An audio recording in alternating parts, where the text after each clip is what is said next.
Gators Breakdown, because there's never a dull moment in Gator Nation. The Gators Breakdown podcast is ready to go. I'm your host, David Waters. You can find me on social media at GatorDave_SEC, coming at you day after second spring scrimmage for the Gators. Lots to get into. The defense shining, the offense responding.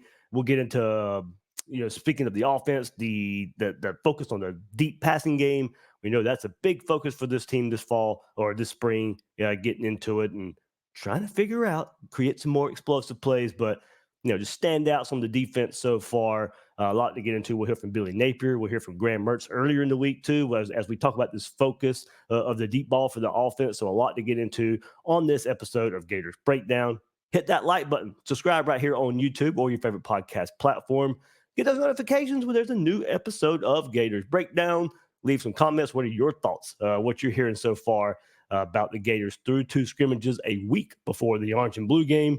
All that stuff, leaving those comments, those likes, subscribing helps Gators Breakdown grow. Of course, if you want to support even more, Gators Breakdown Plus, link is in the description. Extra episodes. We'll have a chat coming up. Ad-free episodes of Gators Breakdown. One more time, link is in the description to join Gators Breakdown Plus. Have some more conversation with fellow Gator fans. And, of course, coming up at the Orange and Blue game a week away is brought to you by Florida Victorious. Part of that is a Florida Victorious member benefit. Florida Victorious will host an autograph signing. Got to remind you guys, because there's been a lot of interest, a lot of signups. Don't get left out. You can be part of that autograph signing for Florida Victorious members with head coach Billy Napier and football players following the game. Non-members can also get access for $30. All you have to do, go to the game, be a member of Florida Victorious, or just pay that $30 and you can meet and greet your favorite players, get their autographs. Now's a great time to sign up for Florida Victorious. That $25 a month level gets you extra access. You get that message board access that includes some insider practice notes that you won't find anywhere else. So right now, look, it's a no-brainer. Help support the players, help support NIL, get access to the players, all the interviews they've been doing on my podcast, various podcasts out there, all because of Florida Victorious. We get access to players like we've never had it, thanks to Florida Victorious. So you get those benefits too. Also, one more benefit. If you join now, you get 20% off your first month of Florida Victorious using code GatorsBD when you sign up. So, hey, look, no better time to join. Go into that spring game. Go meet and greet with some of your favorite players and Billy Napier. It's a fun time. I know the players enjoy it. You'll get to enjoy it. A lot of good access through Florida Victorious. So take advantage of it. All right, so let's go to the second scrimmage. Billy Napier spoke on Saturday right after the scrimmage and came out of the second scrimmage and brought up a word that really hasn't fared too well in his tenure as Florida Gators head coach so far. That word, momentum. Billy Napier went on to say, quote, "We talked about last week how we needed 2 good weeks of work here. Important. We're 1 week into that, and I'm going to tell you our team got better. I thought we continued to improve. We got good competitive work Tuesday, Thursday, and today was competitive. It was physical. I thought the players played fast. Ultimately, we're trying to create momentum. Overall, this week is about momentum, and we need to take advantage of each day here as we prep for the Orange and Blue game and try to finish this thing the right way." So many of examples, of course, of momentum stalling in Napier's tenure so far. And there's a ton of changes. We'll discuss that, all those changes that hopefully lends itself to this team being able to capture some of that momentum and sustaining it. So as we go through here, let's start on the defensive side of the ball, the side of the ball that got off to a great start in the scrimmage, causing multiple turnovers. And most of those mainly on freshman quarterback DJ Lagway. Threw 3 interceptions, had a fumble and a handoff. We'll get into more of that later. But let's hear from Billy Napier and the positives on the defensive side of the football this spring and this second scrimmage. There's been days where you walk off the field and you're like, man, we tackled well. The rush and the coverage is working together. We've got more depth. There's more competition, the effort, the speed. Overall, I think the new staff paired with some experience and a handful of new players we feel like we're improving, you know. And I think Thursday, the offense dominated practice. Okay, like, you know, so I think today was a little bit of a reset button. Hey, look, let's get our act together. And I think they showed up and did that. And I thought they started really, really fast. So what I see is the football is cleaner. And I mean, I think we've got two competitive groups on both sides. And then we have a good developmental group after that. So the football is cleaner. The alignments, the communication, the fundamentals, the best we've tackled since we've been here. And I think in particular in the secondary, you know, I think, and look, that goes back to the fundamentals are cleaner, right? The ball declares, the DB's in position, he can make the tackle. You know, I think the fundamentals are better, experience is better. I think the defensive staff has done a nice job. You know, if we can tackle like we did today, if we can create takeaways like we did today, right, we can play with that type of energy, I think we got a chance to have a good group over there. Ooh, specifically right there, tackling. I mean, bringing it up multiple times. And look, this spring, I have felt a little different in how Napier approaches what he's, you know, like what he's saying he likes from this team. There's a lot of specifics here. Something we haven't heard in the past, and tackling being one of those, the fundamentals being one of those. Now, there's been lip service and there's been good talk, but talking this kind of dialed into specifics in specific areas. And look, some of this is asked about and brought up, but this wasn't. I mean, this was like part of the opening, you know, part of his press conference, unsolicited, bringing up tackling, and then was asked about it and went into it even more. So, but the fundamentals that we know have lacked on this team the last couple of years in leading to a physicality that hasn't been there, tackling that hasn't been there. And as we go through here, you heard Billy Napier mention it, the secondary just continues to highlight what I've heard the most. That if there's one position group I have heard the most about, and we'll get into it later this episode as far as specifics as well for this group. You know, I've brought up DJ Douglas already this spring, and this continues on, but this is secondary as a whole, as a group that I hear about the most. It's a competitive group, and we talked about that coming into the spring of the transfers and all the experience you got last year there, kind of melting together there. You got it. It's a competitive group that's tackling, creating turnovers. The safeties of DJ Douglas and Asa Turner, the transfers, there's two players, you know, that have been mentioned in practice and practice in and practice out as standouts. You know, earlier this week, I don't know if you saw this or not, but Jaquavion Frazier's told the story of Asa Turner.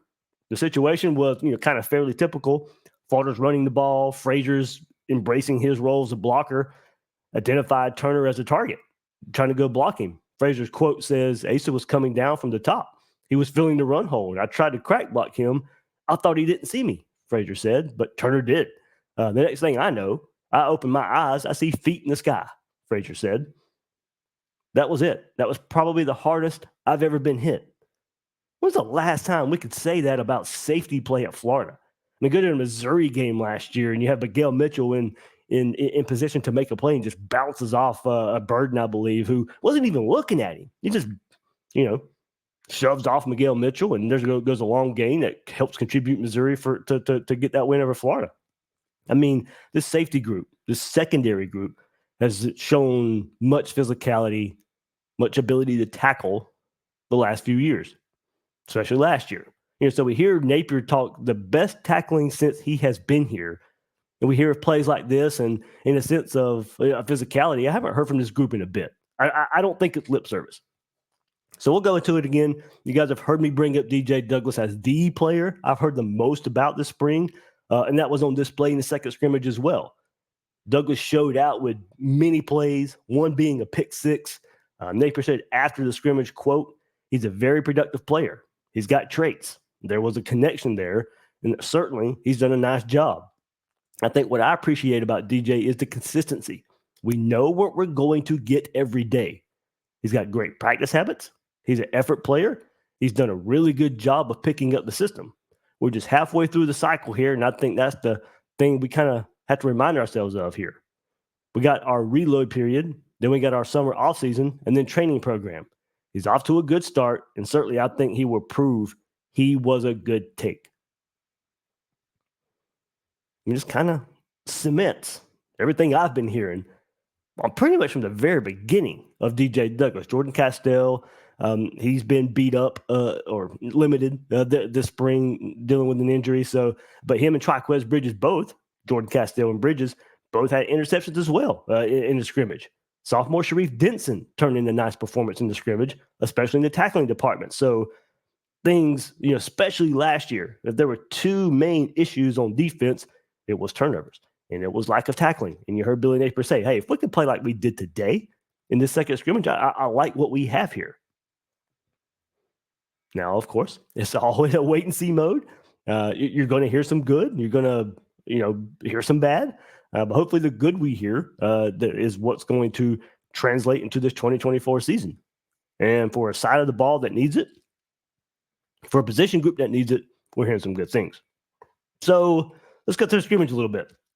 Hearing the secondary, or helping the secondary, was a player we definitely like to hear about, because it's just another focus. We just talked about some of the focuses on defense.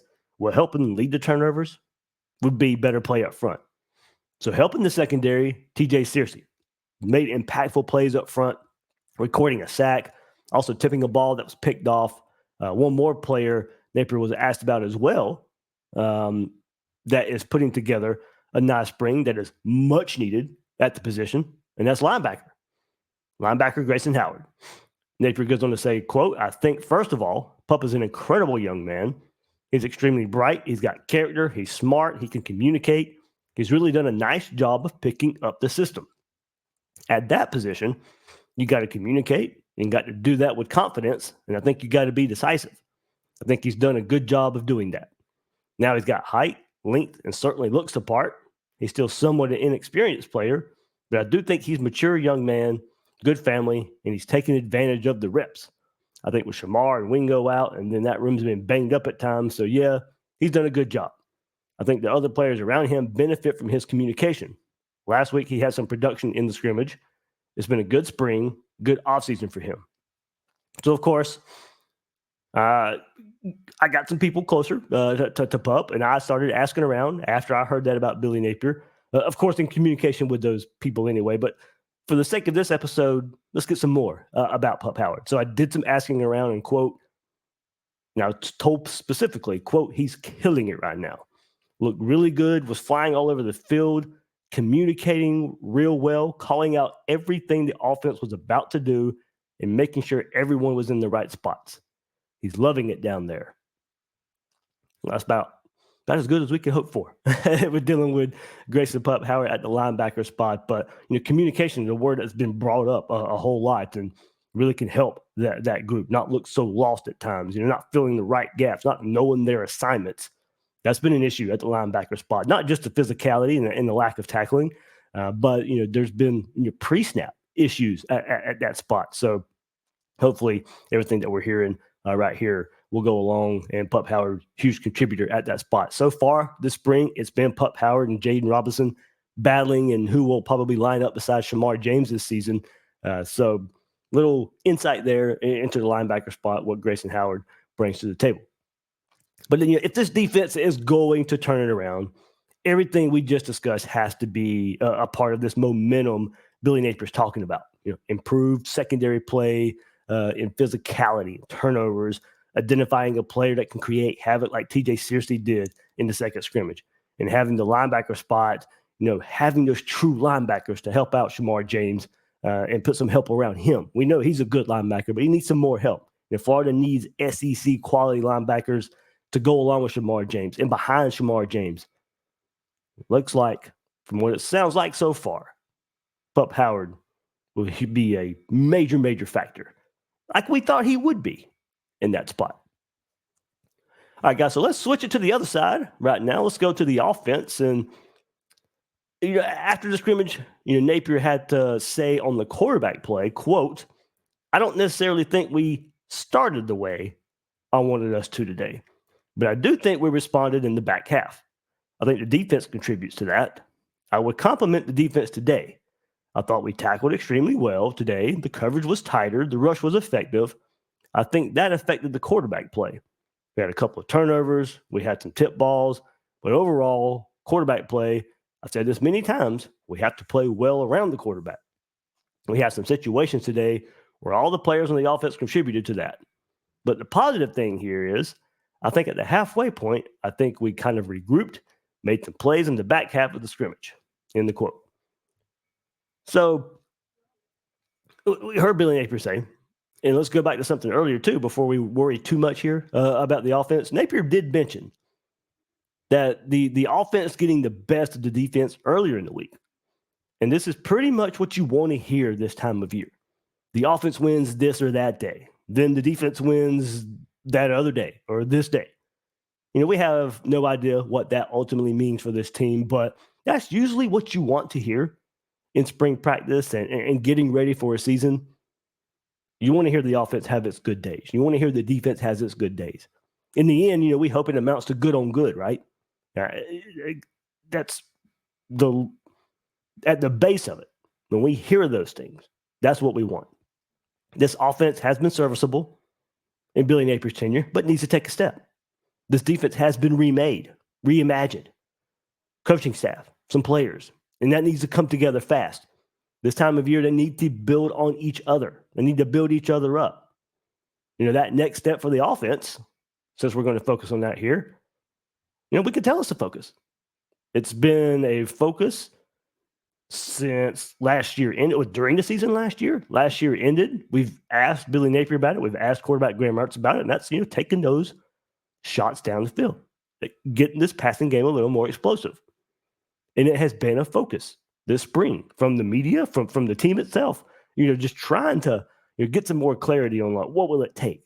How can we do this? How can it be done? Now, Florida will be a more explosive passing team. A huge contributor in that is returning some weapons at wide receiver that were on this team last year, and especially returning your quarterback, Graham Mertz. So let's hear from Billy Napier on how length along the offensive line and speed at wide receiver, those things coming together to help the downfield passing game. We've been intentional about adding speed to the roster, especially at receiver. There's no question we needed to pass protect better. Anybody, even my wife would say that we could pass protect better last year. But, I think ultimately we added 2 portal tackles. We have some players coming back at that position, and then we've got 2 really good freshmen, So we feel better about that depth. And even with 2 guys out, we're able to, field 2 pretty good offensive units. But there's no doubt the pocket's been cleaner. Now, it's hard for me to get beyond today, right? Like I thought we were a little lackluster early, throwing and catching. We were a little bit asleep from the jump, 7-on-7, first part of the scrimmage. So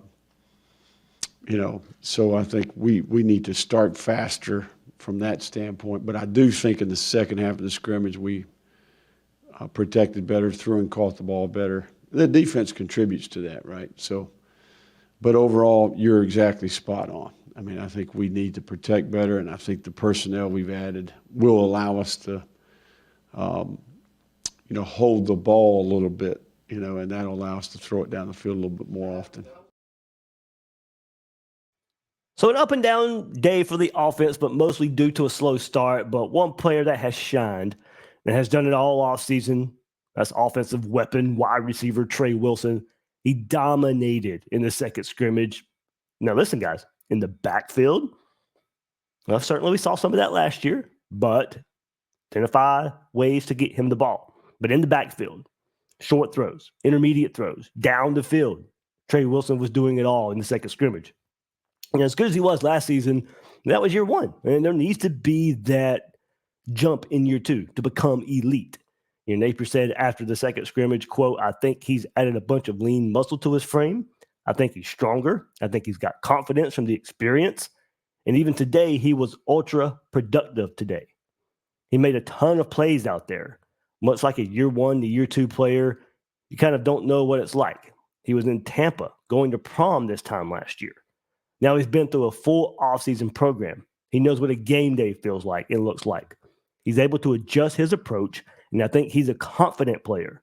We're going to do everything we can do to get him the ball and allow him to affect our team and be productive as he has in the past, in the quote. So, guys, from what I can tell, from what's being said publicly there and behind closed doors, the staff knows what they have in Wilson and expect him to get the touches needed to try and win games. This isn't hard.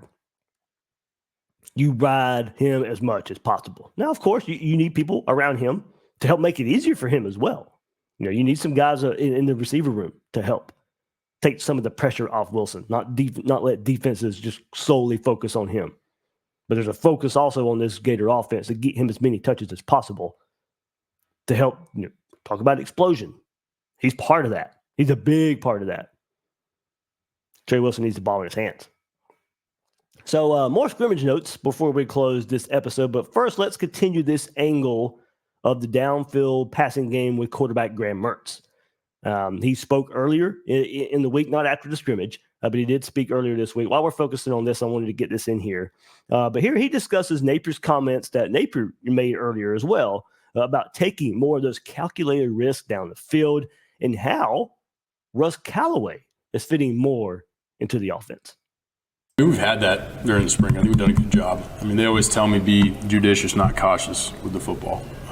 Calculated risks, understanding leverage, and there's so many layers to it. But the biggest thing is it all comes down to communication. And if I can get us in the right protection, get everything picked up, get everybody thinking the same thing, and that comes back to taking extra time to meet with the receivers. Based on this coverage, you can kind of lean in a little bit to the post.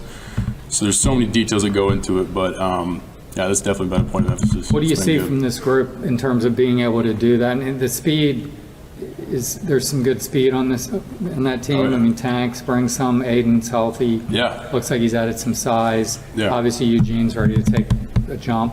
Yeah, I mean, I think across the board in that room, you got a great range of guys. You got smaller guys that are fast. You got bigger guys that can play big. So it's knowing your personnel in each concept and where they fit into each part of that. So I think across the board, they all know what their strengths are. And I think they're doing a really good job of asking the questions on, like, look, I might not be the biggest guy, but how do I win this one-on-one and play big when I'm not that tall? So there's so many layers to it of guys really playing to their strengths and also attacking their weaknesses right now, which is, for me, that's so much fun as a quarterback, seeing guys ask those questions, try to understand coverage more, leverage, all these different details to it. So it's been great. And you've been here for Russ Callaway's rise. What do you make of him, and what can he add from an offensive? He's got some fire, man. Yeah. He's got some fire. I mean, I think the biggest thing with him is his passion for the game, and he shows it. He's very vocal. He's a great leader. Yeah, he wants to be aggressive. I think across the board, you can tell he has a fantastic. I can't wait until they mic him up for a practice and everybody can see it. But he is juiced up 24/7. He loves this team. He wants us to be aggressive and score a ton of points. So he's done a fantastic job. In his new role, how much does he get to interact with you? And It's been awesome.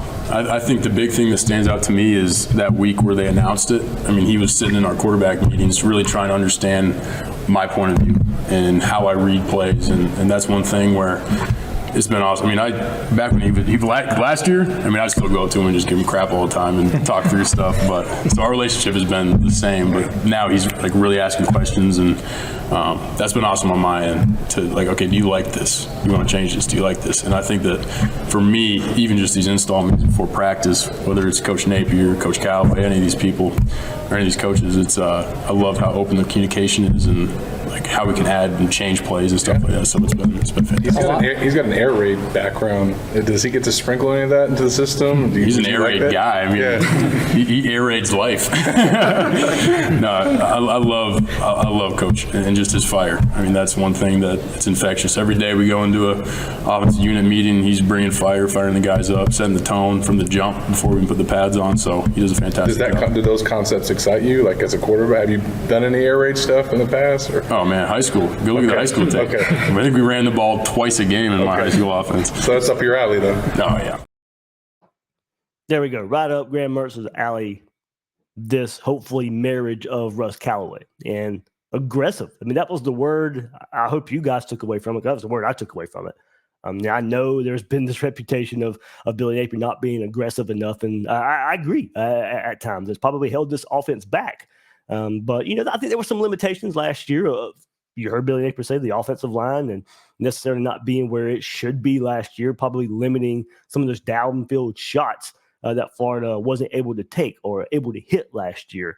There were times last year when Florida was going to call those downfield shots, but you absolutely knew the reason it didn't happen was because the tackle couldn't hold up pass protection, and Graham Mertz either not throwing the ball away in time or having to take a hit or take a sack. Hopefully those issues are few and far between coming up, but certainly does sound like with Russ Callaway, and certainly sounds like he's more involved. You hear Graham Mertz saying there's plenty of communication with him. A lot of people have wondered the role of Russ Callaway and what would that mean? Well, look, just that conversation alone with Graham Mertz right there means, well, he's not just stuck and relegated to the tight ends anymore. He's in these offensive meetings. So taking all that, the word aggressive, if there's anything I took from all that positive talk about Callaway, it was the word aggressive. And, that is in Napier's offense. We saw it more with the downfield shots with AR in 2 seasons ago compared to Mertz last season. But it is in the offense. And, of course, now Callaway's here to help unlock it a bit more.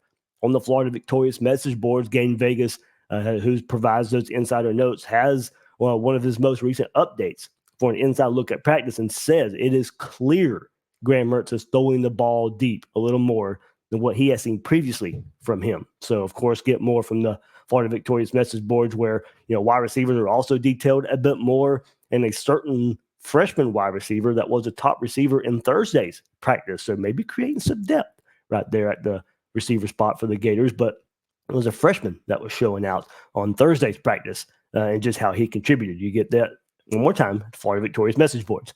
But one name that keeps popping up as far as those downfield receptions go, that's Marcus Burke. Now, we saw it last spring. We heard his name, and he blew up in the spring game. Some big-time down-the-field catches, but that reputation is coming along this spring as well.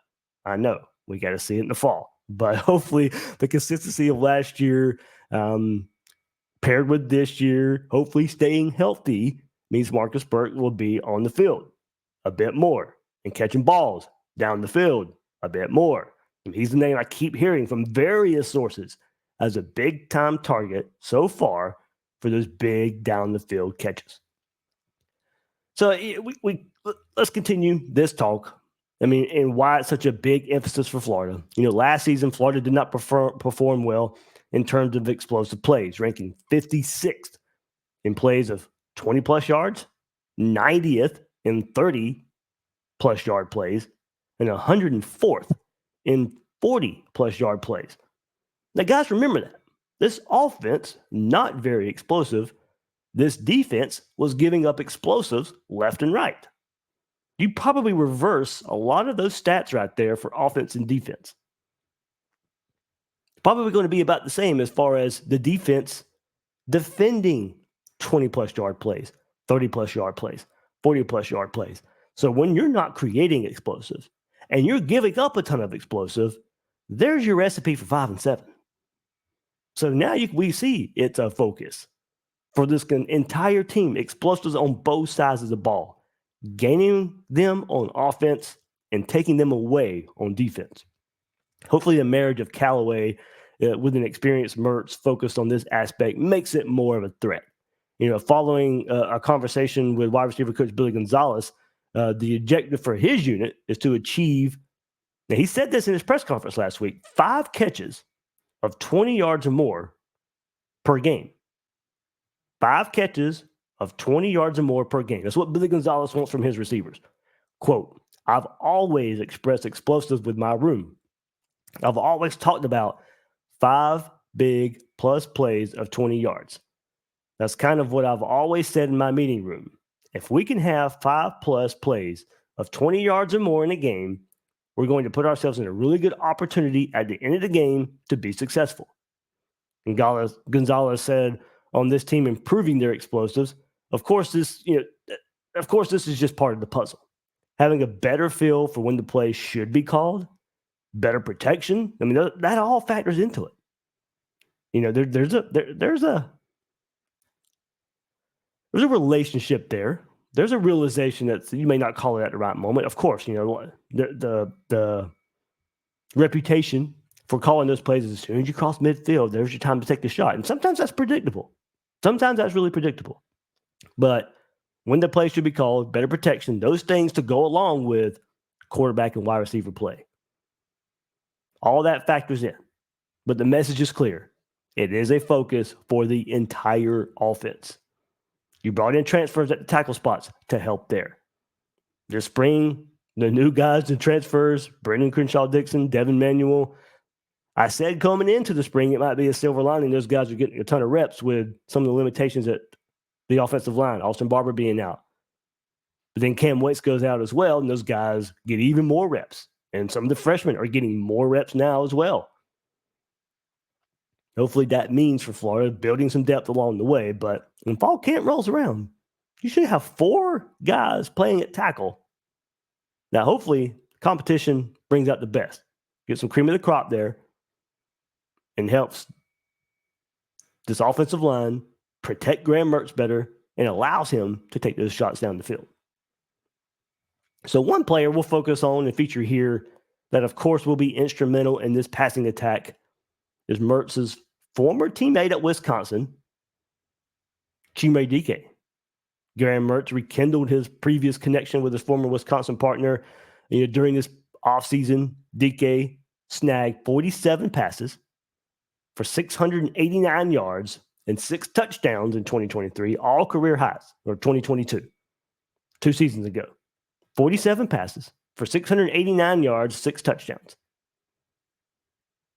And multiple impressive catches, catch and run opportunities there at Wisconsin. Well, in his first scrimmage last week at Florida, still showcased those down the field catches that we are so craving.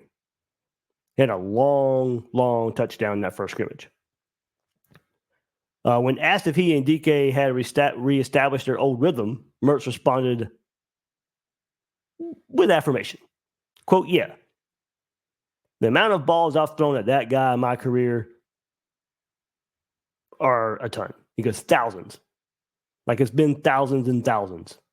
Remember, they played 3 years at Wisconsin together.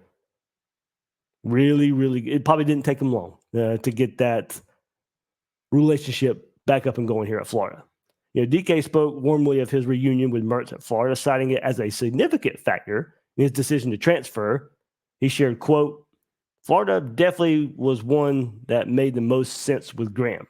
He was pretty neutral. I wouldn't say he was completely unbiased, but that was definitely a factor of me coming here. I mean, look, put yourself in Chimere Dike's shoes. If you want your next step to be the NFL, you know, go somewhere where you don't have to learn everything completely new. Go play with a quarterback. Florida needed receivers.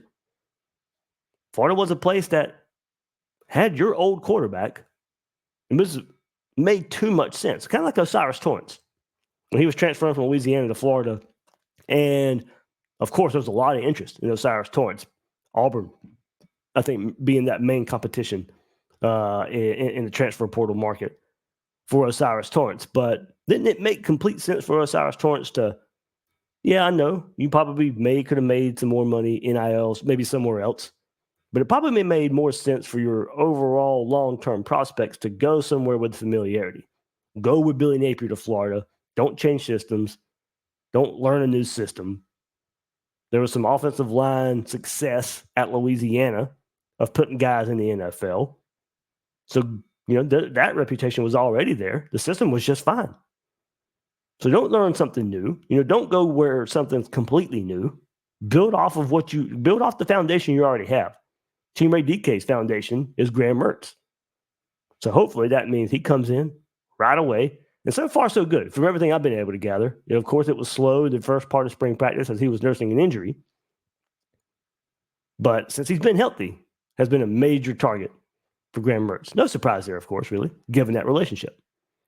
DK described his move as a complete decision, expressing his faith in the program's direction under Billy Napier and his excitement about working with Billy Gonzalez in the Gators wide receiver room. He stated, quote, Coach Napier and his vision. I want to be a part of that. A big part of me coming here was knowing Coach Gonzalez, the kind of person he is and the coach he is, how he's developed talent over the years and time again, end the quote. So the most recent example, of course, Gonzalez and Ricky Pearsall last year. Pearsall career highs last year for 65 catches, 965 yards, and DK aims to fill those shoes, of course, as Mertz's top target, but he's his own guy. Quote, the way him and Graham had chemistry last year was really kind of great to see, talking about Pearsall and Mertz. That is kind of what I hope to offer, DK said. I feel I'm going to continue to make steps towards that, but also I'm just going to be me. I'm not going to be Ricky Pearsall. I'm not going to be anybody else.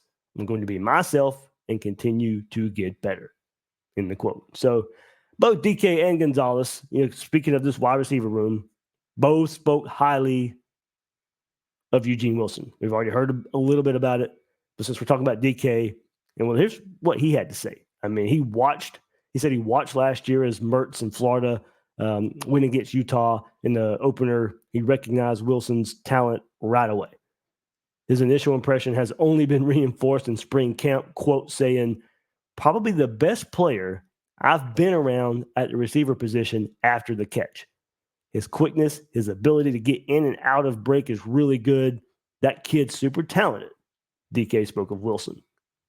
So there we go. I mean, if Florida's going to get better down the field, Chimere DK is going to be a big part of that. So far this spring, it has seemed to be Trey Wilson, Chimere DK, and Khalil Jackson as the top three receivers. Marcus Burke kind of working his way up there too as that down the field threat. But if I had to make a starting three right now, Wilson, DK, Jackson, and we'll see. That's been the message coming in the spring is who else would step up. Plenty of weapons there. Andy Jean's been, unfortunately, nursing an injury. Aiden Mizell, his name has been brought up for down the field catches as well.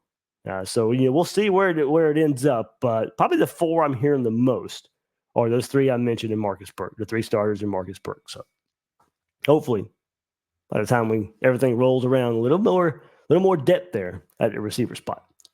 All right, so let's move forward to offensive line a little bit more. Mertz has mentioned communication has been at a high level, especially at the tackle spot, being able to identify blitzes, and of course at center with Jake Slaughter returning.